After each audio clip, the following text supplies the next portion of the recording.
So mahaba-haba to guys tong ating lupa. Yan, kasama natin si Navi.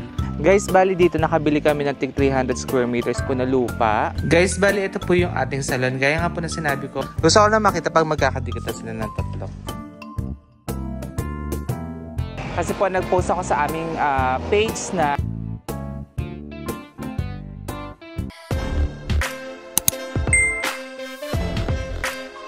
hello guys, ngayon po ay nandito po tayo sa lupa ko.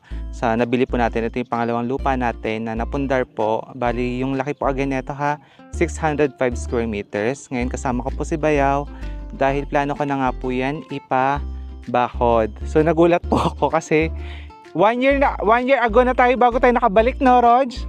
Ayan, ang lalaki na po pala yung damo. Tapos nagulat din ako dito guys, yung mga kapitbahay ko may mga bakod na sila, nakabakod na yun sa kanila. Parang kailan lang nung binili ko yung lupa, wala pa masyado nakatayo. Tapos itong katabi ko naman, binakuran niya na yun sa kanya. Ngayon guys, dahil nga hinahanap namin yung muon, dahil papabakod ko, naisipan ko kailangan ko muna ipadamo yung areas. Ayan, si Bayaw na po yung gagawa nito kasi sila naman yung nag-fence dati nung namin. Nung dati namin mga lupa sa bahay, sila din gumawa ng bahay namin. Kaya sa kanya ko na ipapagawa. Guys, ito yung takbi ng lupa, no? So, plano muna natin siyang padamuhan pala kasi, ayun, matataas din damo. Para makita natin yung muon at tama yung pag-estimate ng bakod natin. Ayan. So, mahaba-haba to guys, tong ating lupa. Di lang natin ma-appreciate dahil nga yung mga damo. Pero yan na yung ipapabakod natin. So, abangan nyo yung next update natin kasi papabakuran natin siya. Pero guys, hanggang likod pa yan. Again, 605 square meters. Yan. So, di pa ako nakapunta sa likod. Ito na lang camera muna kasi baka may ahas. Kailangan muna natin palinisan, no? Yan.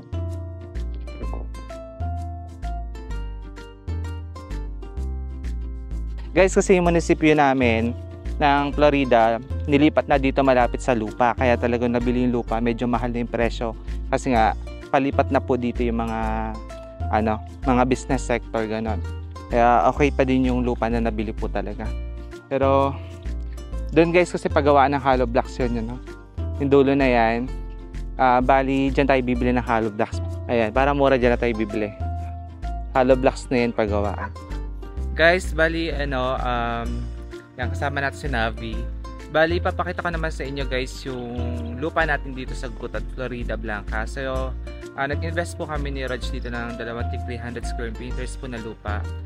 Bali, ito yung itsura niya. Guys, bali dito nakabili kami ng 300 square meters po na lupa. Puno na to ngayon, no Rog? Last year namin nabili yan.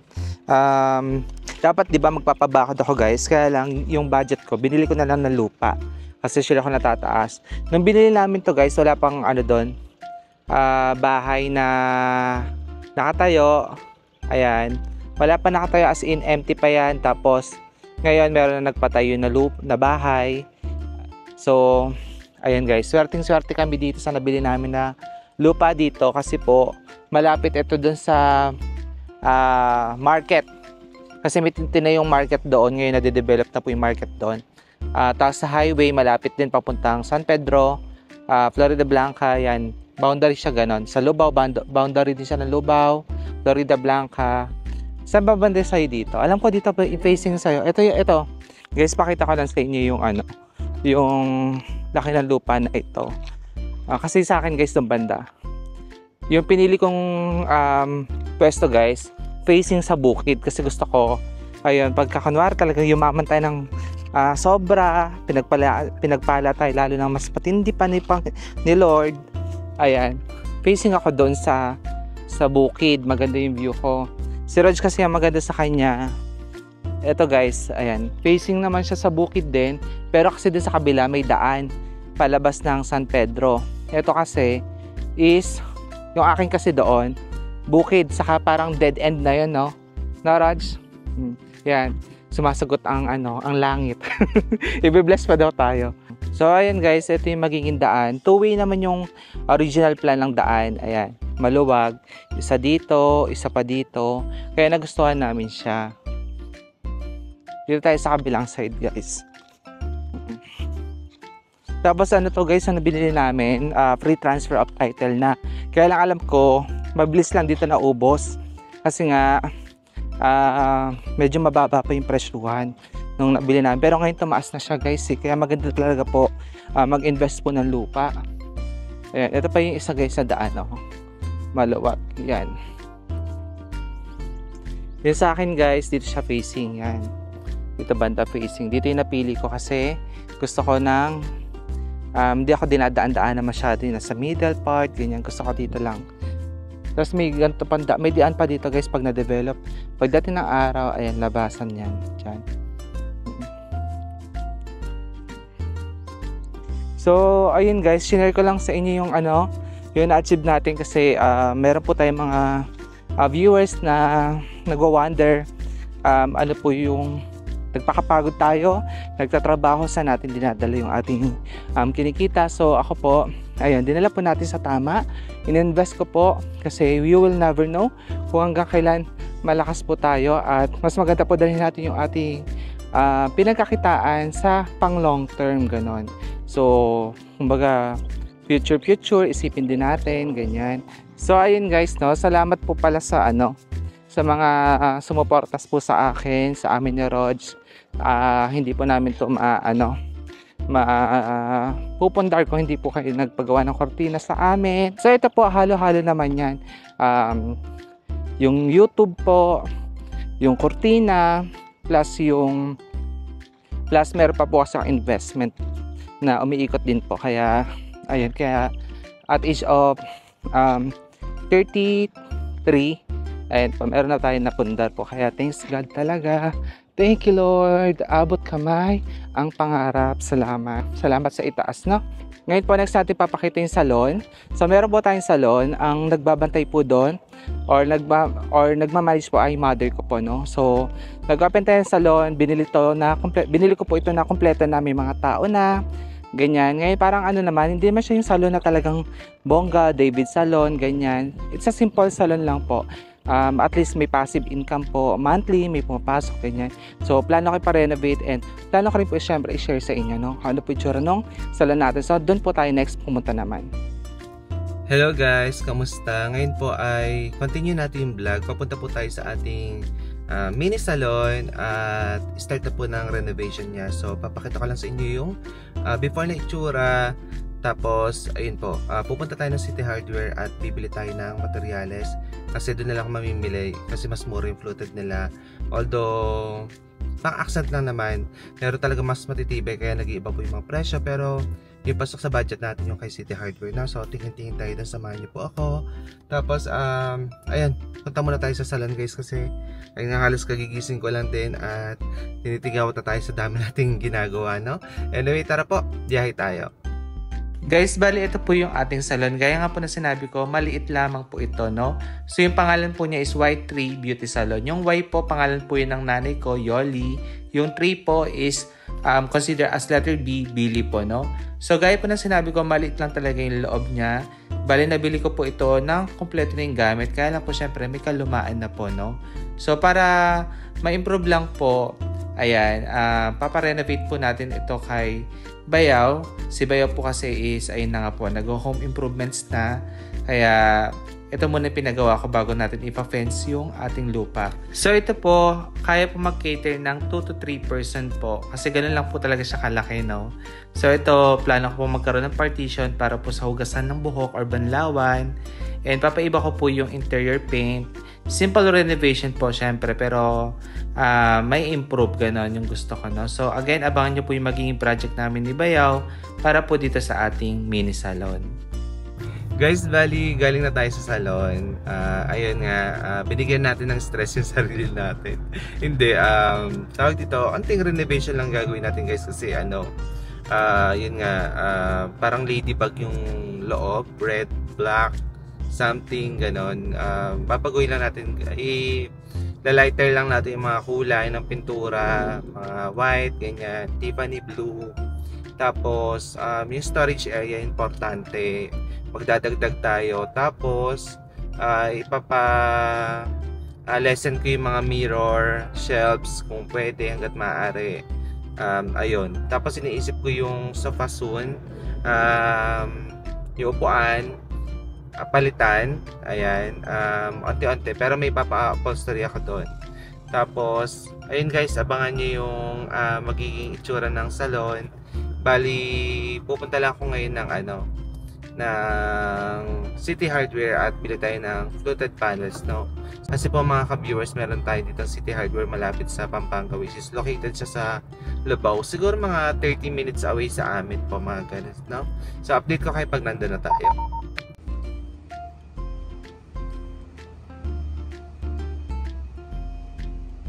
Guys, ito na yung mga fluted panels, no? So yung gusto ko sana gold, 398 pesos. Pero dito na lang tayo sa medyo marble look lang guys. 225 pesos. So meron tong matte finish na marble. Tapos meron ako nakita ditong glossy. Gusto ko na makita pag magkakadikit na sila ng tatlo.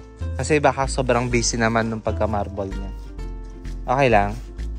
Mas gusto ko kasi ito, pero gusto ko lang pagdikitin. Anong itsura pag dumami na siya. Kahit mga 3 layer lang. No? Sa kaya dalawang layer, kahit 3 layer na itong isa. Na, tignan ko lang sa dalawa. Ayan, sige. Ito kasi glossy, no? Pero loud yung itsura niya. Yung color nito medyo patay yung kulay. Para off-white, no? Ito naman matte finish siya, no? Sige. Okay na to, mas masyadong maraming haspi yung isa. Ito pieces para, ito sobra na yun eh. Na, isa na. Sobrang isa na yun. Sige. Ito para talaga. Saktuhan lang din kasi 21.80. Sige. Multiply lang naman natin siya, di ba? Sa 21. Ay, 22 pieces, no? Sige. Guys, ito yung naka-stick interior wall panel. Ayan, bago lang to guys. Share ko na lang. 1,595. Mahaba rin siya. Ganito itsura nila pag dinikit. Guys, soon update ko kayo dito sa City Hardware sa Lubao or Hermosa, Bataan, ganon, para magka-idea kayo sa itsura sa loob para sa mga subscribers natin from Pampanga and Bataan, pero kay idea kung saan may malapit po na City Hardware. So ngayon po, nakapili na tayo ng fluted panels. Bali ngayon, titingin lang ako na pwede pa maidagdag sa ating pinapa-renovate po na salon. Guys, bali meron ako nakita, yung L-bracket siya na nafo-fold. Ito yung mga ginagamit pang siding sa mga floating shelf or table pag masisikip yung areas. Bali, since masikip naman yung areas natin, lalang bumili, ilalagay din sa patungan ng mga hair dryer, ganyan. At least ifo-fold pag di gagamitin. So, merong tig 140, 180, 110, depende sa lapad ng isasabit ninyong board, ganyan. So, ito binili ko na lang tig 140. Kasi magaan lang naman yung gagamitin, no? So, ito okay na to. Yung tawag pala dito guys is folding shelf bracket. Ayan. So, bili tayo ng 4. Sumunod na araw po, pumunta po tayo ng Isabela. Dahil po meron po tayong kliyente dito na plano po mag-upgrade at papalagyan daw po nila ng motor yung kanilang kortina. So, tayo po, gaya pa na pinangako ko, yung after sales service natin, ayan, kahit malayo, gagawin po natin yan. Hello guys! Ngayon ay nandito po tayo sa Ilagan, Isabela. Bali, nakarating po tayo ng Isabela, from Pampanga tayo ha. Kasi po, meron kami dito ang old client na plano pong i-upgrade yung kanilang kurtina pinalagay into motorized po, no? Kaya napunta tayo dito. Tapos po, ngayon, latest po, nag-i-intro tayo sa Ilagan. Kasi po, nag-post ako sa aming page na nasa Isabela ako and meron tayong subscribers naman na nakisabay na po at nagpa-site visit. Alam niyo guys, nakakatuwa yung client natin. No? Nakikita niyo pa ba ako? Ayan, nakakatuwa po yung client natin kasi yung kanyang partner is foreigner. Yung foreigner daw po na asawa niya, lagi tayong pinapanood. At ayun, na-surprise sila na nasa Isabela tayo. Kaya buti daw nakita nila at nabasa yung ating in-upload na nandito tayo. Ayun, nakisabay na sila. So, nasukatan na lahat? Kwarto pa yata to, balcony to ma'am. Ito wala lang siguro lalagyan yan. Oo. So at least sasukatan na natin yung mga dapat sukatan, yung malalaki. Yung hagdanan lang nagtira kami ma'am. Kasi sa hagdanan tentative kung lalagyan natin. Kasi feeling ko parang pwede naman wag na. Kasi parang di naman ganun ka-visible siguro sila sa neighbor. Kasi malilit lang yung bahay na kapitbahay nila. Kung nasa baba sila, hindi naman sila visible na skylight na lang sila. Na. So yung mga sliding door lang sa yung mga long curtains na. Yan. O sige guys, baba na tayo. Ayan, gagraduate na si Kuya Joe. Ay, ang bilis ha. Okay. Kulang natin si Joey kasi babagsak ko kay Joey. Baka bubagsak. First time kong bababa na ako sa vlog. Dahan-dahan ha. Raj, kunin mo na yung camera ko. Ayan. Ayun o, sa tabi ng ano. Wow, dami kong kamay. James, ikaw na. Akala ko si Gagamba ka eh. Okay guys, baba na tayo. So, syempre hindi na ako magbablog. Kain na tayo guys. So, may suman. Ayan. Kain po tayo. Guys, bali tapos na tayo magsukat. Ngayon, from Ilagan, doon naman tayo sa San Isidro Echagüe. Isabela install tayo doon ng motorized na curtains, no? Tapos gusto ko lang mag-thank ko kay ma'am kasi binigyan tayong kakanin. Pasalubong daw natin sa Pampanga pag uwi. Saka pag nagutom sa daan, may kakainin daw tayo. Kaya thank you ma'am and sir sa munting gift. Ayan. Ito sila. Pabagal lang siya mag-drive, no? Hindi humihinga yung mga nasa likod. Dahan ka naman, Jay. Joe, walang mangyari. Anong walang mangyayari? Kanya din takbo na sa harap natin, no? No rush naman. After lunch na rin tayo makapag-start doon. Pero kanya din naman nasa harap na rin, no? Pares lang takbo. Ano oras ba? 11:26 o mga 1 tayo nandun.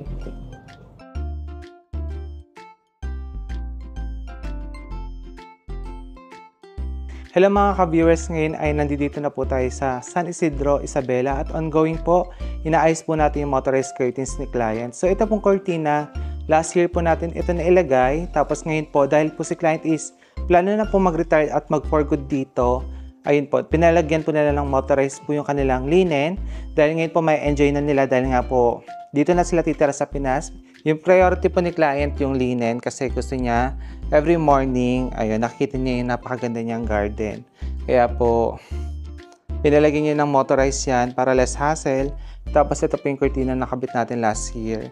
Ayan, maganda pa rin po, no? So ito po, dahil medyo wide po itong kanyang bintana dito at pa slant, nag-record tayo ng 2 motor para at least sure po tayo na matibay at smooth po yung pag-glide po ng kanyang mga cortina. So ngayon po nasa testing na po tayo dahil nakabit na po namin isang motor na kulang. So 2 po yan, no?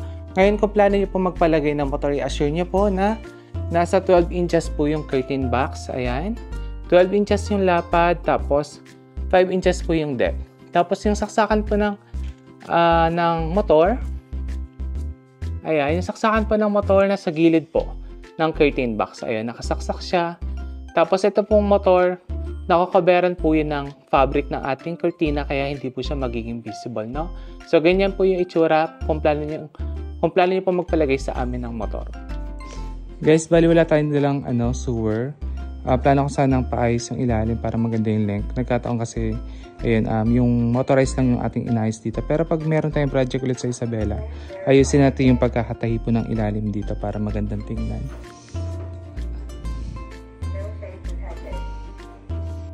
And ngayon po ay nandito na po tayo ulit sa Pampanga. Tapos ang update po sa salon is 2 days na lang matatapos na po siya. Tapos next nating project po yung ating lupa na malaki na bakod po natin, no? So ngayon po, ayan, hopefully na-inspire po kayo sa aking kwento. Alam po kung saan tayo nagsimula at alam niyo po yan sa mga nakasubaybay sa atin. Ang pagpapakita po na ito ay hindi po para magyabang, kung hindi ayun po, makapulot po kayo ng aral na talaga po nagbubunga, no? Yung pagod, puyat ng isang tao. Kung talagang may passion siya, gusto niya yung ginagawa niya, ayun po, magbubunga at magbubunga po yan. And syempre, aside po si Lord na nagbe-bless po sa atin, syempre po hindi ko po makakalimutan po ang mga suporta ninyo. With or without po, na hindi man po kayo nagpalagay po kayo ng kortina, sumabaybay, at hindi po nanood, okay lang po yon. Maraming salamat po sa inyo. Alam ko po na may purpose kung bakit nyo ako kinuha. Dahil ayun po, ang gusto nyo akong tulungan, gusto nyo akong mag-grow, gusto nyo iparamdam sa akin yung mga bagay na hindi ko ina-expect. Kasi po alam nyo, nag-start talaga ako sa bagay na alam kong akala ko yun na lang. Pero nag-iba po ang path ko, malaki po ang binago sa akin. At alam ko po, sa mga nakasubaybay, hindi ako tumigil na i-share po ang Word of God, which is turo yan ng mother ko, no? Hindi po ako ganun ka-perfect, pero hindi po natin kinakalimutan si Lord. Abangan nyo po soon, meron tayong niluluto lang, mag-share na tayo, or mag-o-offer na po tayo pala ng affordable price po na furniture. So, niluluto ko pa po yan. Kaya nakita nyo po yung ating eye bag, ganyan na po siya kakapal. Dahil ayun po, hindi madali, pero pag-aaralan natin at unti-unti po, ayun, gagawin natin yan, no? Tapos, abangan nyo po yung mga natapos pa nating project kasi marami talaga. Kaya sorry sa mga nagawan ko ng kurtina, hindi ko pa na-upload yung mga YouTube vlog. Although yung Reels naman po, yung na-upload ko agad yan, no?